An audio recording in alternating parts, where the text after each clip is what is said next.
Ladies and gentlemen, this is your boy Davey Dangerously coming at you once again.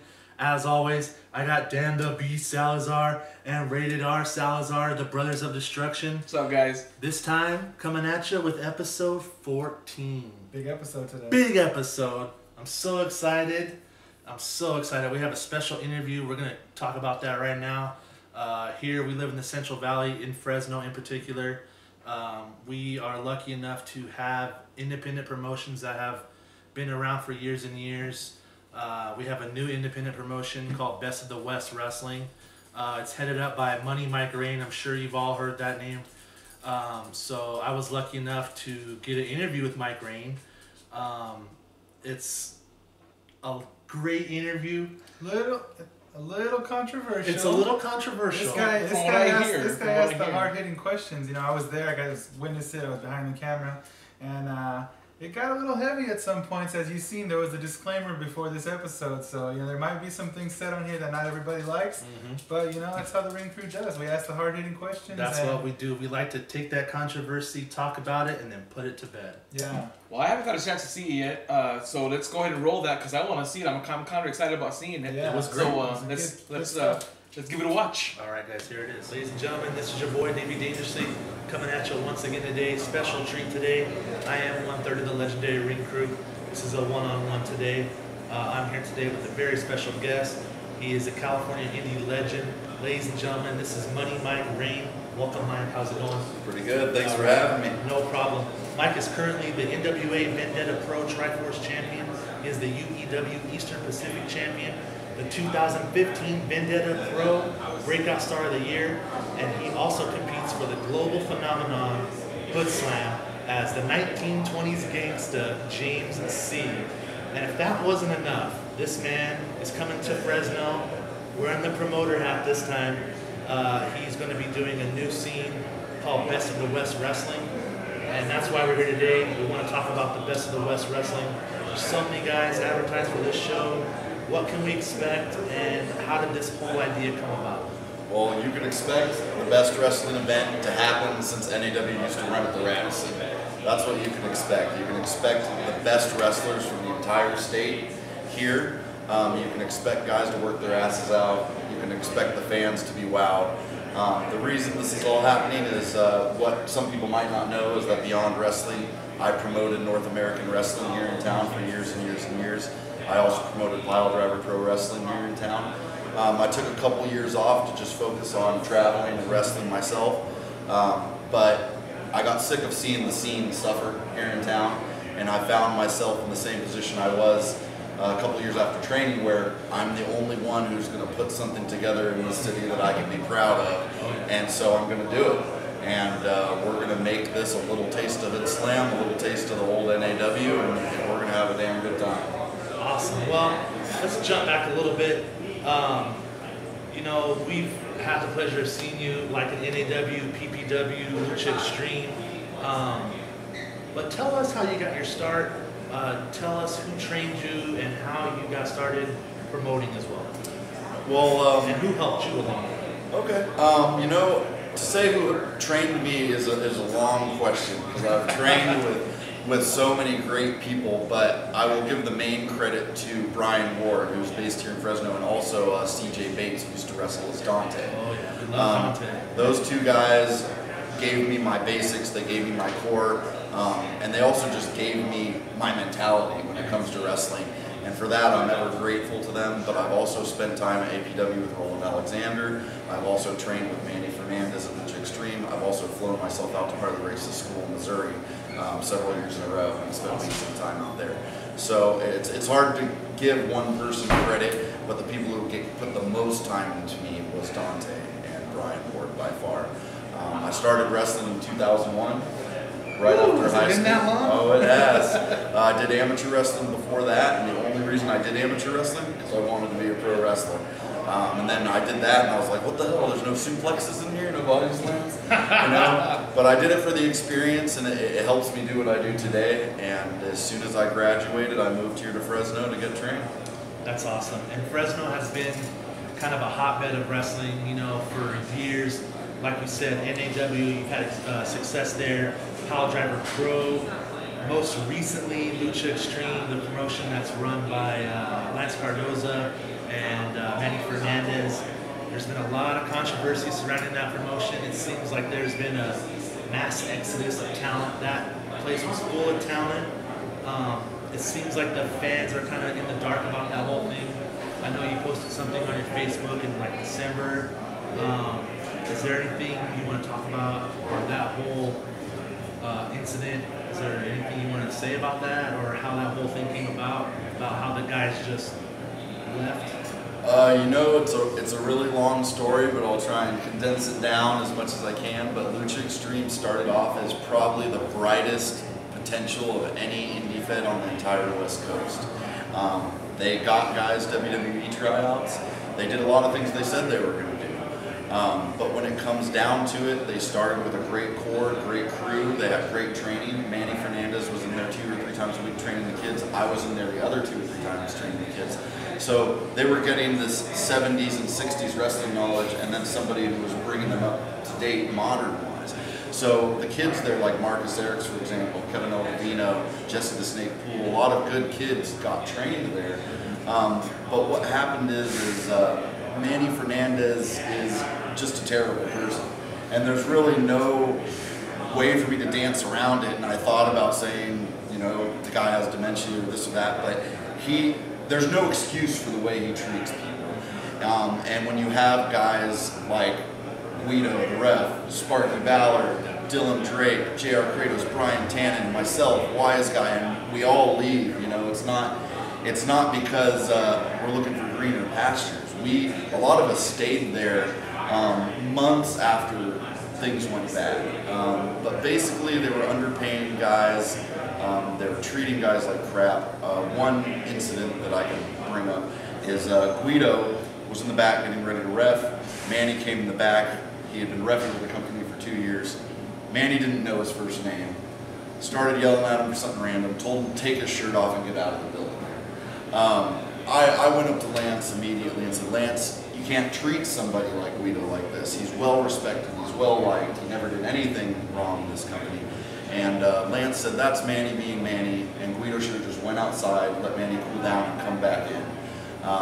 No apologies ever given for the way he treated people. On top of that, Virgil Flynn, I'm sure you guys are familiar with him, one of the best cruiserweights in the entire world. The very first day I brought Virgil to the company, Manny Fernandez pulled me aside, and I had put Virgil over to the moon because the guy is phenomenal. We've seen him wrestle, he is phenomenal. Awesome. Pound for pound, quite well could be the best wrestler alive today. Very well could be. I brought him in after a lot of hyping him up. Lance was for it. Everyone was for it. Manny sees him, grabs me by the arm, pulls me aside, and says, what the hell are you doing bringing this little N-word to my show? That was the first day he was in the company. After that, they railroaded him at every turn. They told him that it was because of his gear, but really, Manny's just a huge racist. After the fact, when he had stopped working for the company, Manny went on a tangent in front of the entire locker room and again called him the N-word in front of the entire locker room when he wasn't even there anymore. He had already gotten rid of him. So, and you could ask anybody who works for Lucha Extreme, and they'll tell you the same thing. That was years ago in Oakhurst. People stayed after that, and just the mistreatment of their talent got worse and worse and worse. And I think the final nail was when they sent 4 guys to a WWE tryout, and they took their money. They took their WWE money, which is unfreaking heard of in this business. You work your ass off for that opportunity, and that's supposed to be a little bonus, you know, just a little taste. And for them to take the $400 or $500 from these kids on, you know, probably the highlight of their career, to take their money, it's just unforgivable. I could go on, but it really just comes down to Manny treating people like they're disposable pieces of trash. And we're not talking about, you know, guys that just started training yesterday. We're talking about 10-year veterans. You know, we're talking about the Big Ugly. We're talking about Virgil. We're talking about Mike Hayashi, who once was told to turn around and go home when he was 20 minutes away from the venue because they decided they didn't need him. And he was driving from Sacramento when he has a 1-year-old kid at home. You know, it's so sad to me, and I get mad just thinking about it. wise guy, Nick Ruiz, I trained him when he was 16 years old. The mistreatment he got at that company was just insane. Manny would greet him at the door, looking to pick a fight with him every single day he came to the building. They would always tell him he was shitty. They would have him do a match, and one of those matches was against me. And after the match, they told him that he did the wrong finish when he didn't. When they told us both how they wanted it, and we did it how they wanted, and they said, no, Nick, you were supposed to win that match. And they yelled at him about it, and they just treated him like shit. I could go on and on, but like I said, it's all just basically mistreatment of people. And you could ask anyone on the roster, and there's a reason why when I put up that post on Facebook that it got 300 likes and 10 shares. And the thing is I don't like to talk trash on Facebook. And the reason I made that post is I had already left the company and I wrestled at the NorCal Hall of Fame. Did you guys hear about that? We were there. Okay, well, I was there. We took an NAW reunion photo that night. Bulldog Brian Raymond, Big Ugly, myself, Bobby Hart, Brian Ward, Dante. And I didn't even post it on my own Facebook, but Big Ugly did. And Manny took that picture, shared it on his post, and talked trash on everybody for no reason whatsoever. And that was when I decided that, you know, he's been burying people his whole life. He's done nothing good for this business whatsoever. All he's done is hold people down, take people's money, and con poor kids out of their training. And someone had to call him out by name. And, you know, like promoting in Fresno, I found that I was the only one who was going to call him out by name. And so I did, and I'm glad I did. And a lot of the guys have backed it up. Everybody's, you know, confirmed my stories, and life will go on, you know, and hopefully the people that are good in that company, like Ralph the cameraman, for example, Kevin Eldovino there, Chad Douglas, his name's Nico, who's a trainee there. These are kids that, you know, they don't know where else to go, and they don't know that wrestling's not supposed to be that way. So they're sort of stuck there, and I hope that they find their way out. The other thing is that they train kids there, and Manny pretty much just cycles them through the same week of training over and over again, so they never developed. They never taught tag team wrestling, triple threats, because those didn't exist in the 1970s. And Manny keeps them in a box. They're told not to wrestle anywhere else. They're told only to stay at Lucha Extreme. And, you know, that's career suicide in this business. Exposure is everything. Well, that's all in the past now. Let's look ahead to the future. This Sunday, March 6th, Best of the West, Unholy Sunday as it's being called. It's going to be at Strummers, live in the Tower District. It's at 7 p.m. It's an 18 and over event. Tickets are $15, and the card is stacked to say the least. I'm just going to name off some names. We have Mike Rayne, the Batavi brothers, AJ Kirsch, the Stoner brothers. We have Lisa Lace, Brittany Wonder, Shotzi Blackheart, Big Ugly, and then we also have some musical talents that'll be there that same day. So it's going to be awesome. What can we expect at this show? Because I see a lot of HoodSlam names on here. I was just going to say, what you can expect at this show is Fresno's very own version of HoodSlam. And it's going to be a little different because, hey, Fresno's a little different. Yes. You know? And we're going to make it a little mix of the NAW past. I know that there's so many fans here of the shows that we used to do at the Radisson. And we're going to try and carry that vibe into an adults-only atmosphere with HoodSlam. So if you've ever been to HoodSlam or you've watched any of the YouTube videos or anything online, you can expect that sort of energy. It's insane. AJ Kirsch, every time I can, I put the sky over. The energy level of AJ Kirsch and the excitement he brings to any event he goes to is just off the charts. He will be our MC for the evening, he will be our commentator for the evening, and he's going to take everybody on one wild ride. We're excited. We are so excited. We want to thank you, Mike, very much, taking time out to talk to us, the Ring Crew. We have a original OG Ring Crew shirt for you. Awesome. We look forward to Sunday. We also want to thank Ben from Spokeezy, because that's where we are live tonight. Spokeezy in the Tower District. It's 1 block south of McKinley. Check them out. They're a great little beer bar. They have vintage video games. They have Miss Pac-Man, Street Fighter 2. They have all kinds of like weird and crazy, like weird beers. Go check Ben out and his crew there. We are so excited for this show.